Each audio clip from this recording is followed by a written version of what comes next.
Je vais vous parler aujourd'hui de Piero d'Orazio, un maître italien de la peinture Hard Edge. La peinture Hard Edge n'est peut-être pas tout à fait familière à tout le monde. Il s'agit d'un mouvement artistique dont la caractéristique principale dénote des œuvres peintes dans lesquelles les transitions sont brusques entre des zones de couleurs, souvent de même couleur. Mais revenons sur le parcours de Piero d'Orazio. Piero d'Orazio est né en 1927 à Rome, où il entreprend des études formelles d'architecture à l'Université de Rome de 1945 à 1951. En 1947, d'Orazio obtient une bourse d'études à l'École des Beaux-Arts de Paris, où il passe un an et rencontre Severini, Braque, Pevsner, Arp, Sonia Delaunay, Le Corbusier et d'autres artistes importants. Après la Seconde Guerre mondiale, il participe à la fondation d'un groupe d'artistes sous le nom de Format 1, actif de 1947 à 1951. On rejoint ici la démarche de ces artistes de l'après-guerre, comme je vous en ai parlé récemment dans le cadre de l'exposition Au cœur de l'abstraction, provenant de la collection de la Fondation Gandour pour l'art, qui se tenait à la Fondation Mag à Saint-Paul-de-Vence. Démarche donc qui consistait à repenser l'art autrement. Ce groupe Format 1 voulait concilier l'inconciliable, à savoir l'abstraction et le figuratif, en publiant le manifesto Format 1.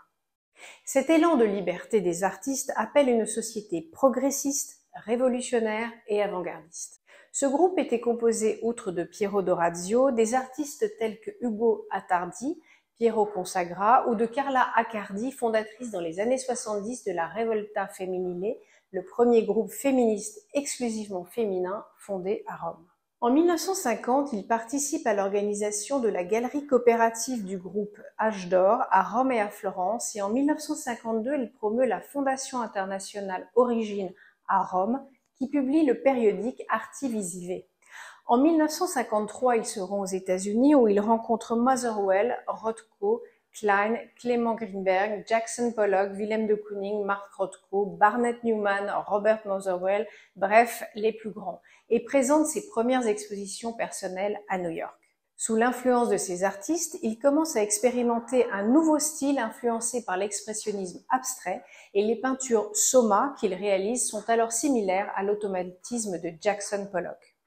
Après son retour à Rome en 1954, d'Orazio voyage entre Paris, Londres, Berlin, où il se lie d'amitié avec Willegroman et le marchand Rudolf Springer. C'est alors qu'il fait progresser son style abstrait en mettant l'accent sur la peinture Hard Edge. Il voyage en Suisse, en Espagne, à Antibes en 1957, année de sa première exposition personnelle à Rome. En 1961, à Berlin, d'Orazio participe également aux activités du groupe Zéro, dirigé par Heinz Mack et Otto Pine. C'est là qu'il s'oriente vers des compositions plus simples et commence à utiliser la diagonale hachurée, qui est aujourd'hui le plus souvent associée à son style. Alors l'expressionnisme abstrait l'a évidemment largement inspiré, comme le futurisme d'ailleurs, où d'Orazio a vraiment commencé sa vie d'artiste. Rappelons que le futurisme est une interprétation italienne du cubisme, sans vouloir bien entendu ni simplifier ni dénigrer ce mouvement majeur.